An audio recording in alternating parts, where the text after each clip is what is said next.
अस्सलाम वालेकुम फ्रेंड्स, आज इस वीडियो में हम बात करेंगे class 11th physics chapter number 2 units and measurements की समरी के बारे में। इस चैप्टर में जो टॉपिक्स हम कवर करने वाले हैं उसमें से पहले नंबर पर आता है units and dimensions, systems of units, methods of measurements and errors in measurement. ये जो चार टॉपिक्स हैं ये मेनली इंपॉर्टेंट रहते हैं इस चैप्टर में, तो इन टॉपिक्स को हम अच्छे से इस वीडियो में कवर करेंगे, तो वीडियो के एंड तक बने रहना। तो सबसे पहले हम बात करते हैं इंट्रोडक्शन की कि इंट्रोडक्शन में ये क्या कहता है। इंट्रोडक्शन में क्या कहता है, in this chapter we will explore the different types of units and measurements used in physics. We'll also learn about the different types of different systems of units used in physics and the various methods of measuring physical quantities. ये जो chapter हैं ये किस लिए हम use करते हैं, इस चैप्टर में क्या पढ़ेंगे, ये जो यूनिट्स एंड मेजरमेंट्स होते हैं ये हम मेजर करते हैं फिजिकल वर्ल्ड में। जो फिजिकल वर्ल्ड में फिजिकल क्वांटिटीज़ होती हैं उनको मेजर करना होता है, उनको मेजर करने के लिए हम क्या यूज़ करते हैं, units and measurements. I hope ये आपको अब थोड़ा समझ आया होगा कि इस चैप्टर में क्या पढ़ने वाले हैं हम। तो बढ़ते हैं सबसे पहले टॉपिक की तरफ जो कि है units and dimensions. Units and dimensions में क्या कहता है, units are used to measure physical quantities, they are the standard by in which physical quantities are compared and measured. In physics, the most common units are the SI units, which are the based on 7 base SI units. तो सबसे पहले यहाँ पर बात करते हैं units की। पहले हैं यूनिट्स, दूसरा है डायमेंशंस। यूनिट्स क्या होता है, यूनिट्स हम यूज़ करते हैं फिजिकल क्वांटिटीज़ को मेजर करने के लिए। इसमें जो हम कॉमन यूनिट यूज़ करते हैं वो होता है SI यूनिट। ठीक, यूनिट्स उस ऐसा यूनिट में भी 7 बेस यूनिट्स होते हैं। उन 7 बेस यूनिट्स में क्या क्या आता है, सबसे पहले होता है लेंथ, दूसरा होता है मास, तीसरा होता है time, temperature, electric current, luminous intensity and the amount of substance. ये जो 7 चीज़ें हैं ये हम यूज़ करते हैं मेजर करने के लिए, कि किसी भी चीज़ को हमें मेजर करना होगा तो ये 7 चीज़ें हम यूज़ करते हैं। ये किस में आते हैं, SI यूनिट में। अब दूसरा होता है डायमेंशंस। डायमेंशंस क्या होता है, dimensions are the exponents of the base SI unit which are used to describe the physical quantities. ये डायमेंशंस होते हैं, हम स्मॉल यहाँ पर अगर हम एग्जांपल ले ले टाइम की, टाइम को हम डायमेंशंस में कैसे लिखते हैं, T हम लिखते हैं या सेकंड में कन्वर्ट करते हैं। ऐसा ही होता है लेंथ, लेंथ को हम किस में लिखते हैं, L में। ठीक, यहाँ पर जो कैपिटल L है ये किसको डिनोट करता है, लेंथ को। इससे क्या होता है कि ये जो डायमेंशंस हम लिखते हैं इससे हमें आसानी होती है यूनिट समझने में कि किस फिजिकल क्वांटिटी कितनी लेंथ है और कितना मास है, टाइम कितना लगा है, टेम्परेचर कितना है, ये हम डायमेंशंस की मदद से आसानी से समझ जाते हैं। आई होप ये टॉपिक आपको अच्छे से क्लियर हुआ होगा। तो बढ़ते हैं नेक्स्ट टॉपिक की तरफ जो कि है सिस्टम ऑफ यूनिट्स।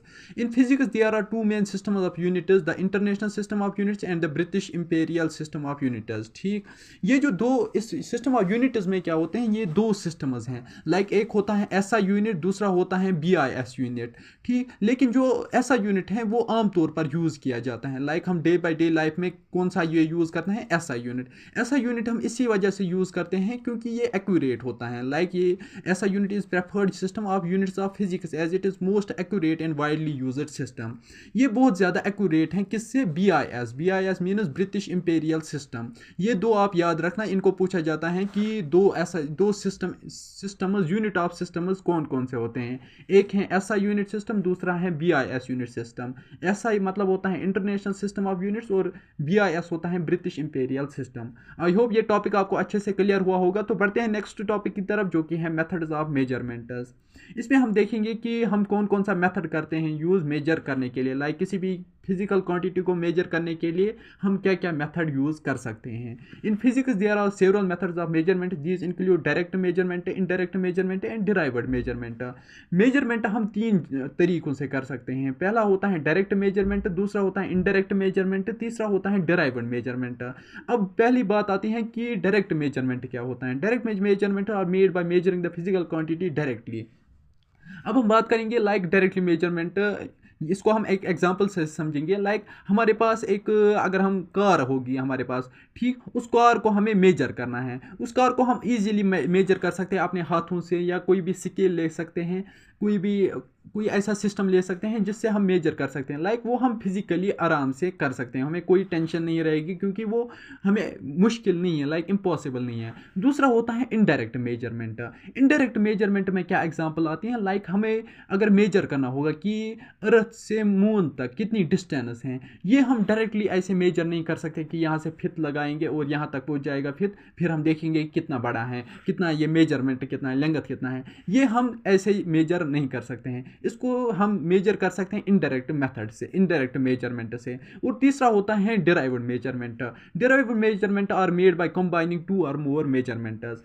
अब डिराइव्ड मेजरमेंट आपको कैसे समझ आएगा, लाइक अगर हमारे पास वो 5 फीट का होता है, वो फिट होगा हमारे पास, तो उससे क्या हम कर सकते हैं, लाइक अगर हमारे पास यहाँ पर एक कमरे को मेजर करना है, लाइक यहाँ पर अगर एक कमरा है तो यहाँ से यहाँ तक 5 फीट है, ठीक, और यहाँ से यहाँ तक और 5 फीट है, लाइक ये 10 फीट का कमरा है, ठीक। अब हम क्या करेंगे, इस स्केल को ले लेंगे, यहाँ पर पहले रखेंगे, फिर यहाँ पर फिर से रखेंगे, तो हमें पता चल जाएगा कि ये दो फिट्स हैं, like 2 fits in the sense कि ये 10 फीट हैं, ये कमरा जो है ये 10 फीट का है। इसी को बोलते हैं डिराइव्ड मेजरमेंट। लाइक हमने पहले एक तरीके से देखा, लाइक पहला एक मेजर किया, फिर दूसरा मेजर किया, फिर उन दोनों को कंबाइन करके हमें पता चल गया कि इसकी लेंथ कितनी है। आई होप ये टॉपिक भी आपको अच्छे से क्लियर हुआ होगा। तो बढ़ते हैं नेक्स्ट टॉपिक की तरफ, जो कि है एरर्स इन मेजरमेंट्स।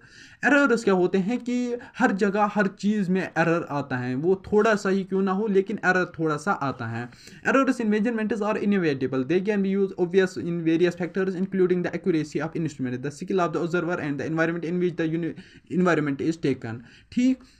अब मेजरमेंट में क्या होता है कि मेजरमेंट में हमें एरर आते हैं, लाइक अगर हमें मेजर करना है कि ये जो हमारे पास अगर ये कमरा है, ठीक, अब अगर हमें इसे मेजर करना है, तो मेजर करने के लिए हम क्या करेंगे, हम फीत लाएंगे, 5 फीट का फीत, हमने यहाँ से यहाँ तक लगाया फीत, तो थोड़ा सा एरर रहेगा। लाइक अगर ये होगा, ये हम देखेंगे कि ये 5 फीट या 10 फीट का है ये कमरा, ठीक, लेकिन ये क्या हो सकता है, ये 10.01 होगा, ठीक, 01 होगा, 10.01 होगा फिट, ठीक। तो इससे क्या होगा कि ये जो 01 है ये हमने मेजर नहीं किया, लाइक ये एक एरर रह गया इसमें। इसी एरर को दूर करने के लिए हम क्या कर सकते हैं कि हम छोटे स्केल से मेजर कर सकते हैं। लाइक अगर हम पहले ले लेंगे फीट का, लाइक अगर हम फीट्स में फीट FT में अगर हम मेजर करेंगे तो उसमें थोड़ा ज़्यादा एरर आएगा। फिर अगर हम मेजर करेंगे मीटर्स में, फिर उसमें थोड़ा कम आ जाएगा, फिर सेंटीमीटर्स में उसमें और ज़्यादा कम एरर आ जाएंगे, और फिर अगर हम मिलीमीटर में करेंगे तो एरर ऑलमोस्ट ख़त्म हो जाएगा, ठीक। यही होता है एरर्स इन मेजरमेंट। ये एरर्स किस किस चीज़ से आ सकते हैं, लाइक पहले तो या तो हमारे पास जो मेजरमेंट ये मेजरमेंट इंस्ट्रूमेंट है उससे भी एरर आ सकते हैं, लाइक उसमें थोड़ा सा एरर होगा तो जो हमने मेजर किया चीज़ को वो उसमें थोड़ा एरर आ सकते हैं। दूसरा होता है कि जो बंदा ये मेजर कर रहा है उसका थोड़ा ध्यान अगर इधर उधर जाएगा तो थोड़ा मेजरमेंट में फ़र्क आ सकता है। तीसरा चीज़ जो होता है जिससे इफेक्ट पड़ता है वो होता है इन्वायरमेंट। लाइक अगर हमें मेजर करना होगा किसी चीज़ को, लाइक अगर हम देखेंगे, ठीक, अगर मून पे जाएगा कोई बंदा तो वो वहाँ पर जंप करेगा तो वो 4 फुट ऊपर आ जाएगा, ठीक। वहाँ पर अलग मेजरमेंट होगा, लाइक वहाँ पर अलग इन्वायरमेंट है, यहाँ पर अलग इन्वायरमेंट है। इससे क्या होगा कि वहाँ पर लाइक ग्रेविटेशन अलग है, यहाँ पर अलग ग्रेविटेशन है, तो वहाँ पर अलग मेजरमेंट होगी और यहाँ पर अलग मेजरमेंट होगी, तो वहाँ पर जो एरर आएगा वो यहाँ पर थोड़ा कम एरर आ जाएगा क्योंकि यहाँ पर ग्रेविटेशन थोड़ा ज़्यादा है, ठीक। उससे क्या होगा कि ये भी मेजरमेंट में एक इफेक्ट क्रिएट करता है। आई होप गाइस कि ये वीडियो आपको पसंद आया होगा और आपको थोड़ा समझ भी आया होगा कि इस चैप्टर में हमने क्या पढ़ा। अगर आपको ये वीडियो पसंद आया तो लाइक करना ना भूलना, और अगर आप मेरे चैनल पर नए हो तो सब्सक्राइब करना भी ना भूलना। मिलते हैं नेक्स्ट वीडियो में, तब तक के लिए अल्लाह हाफिज़।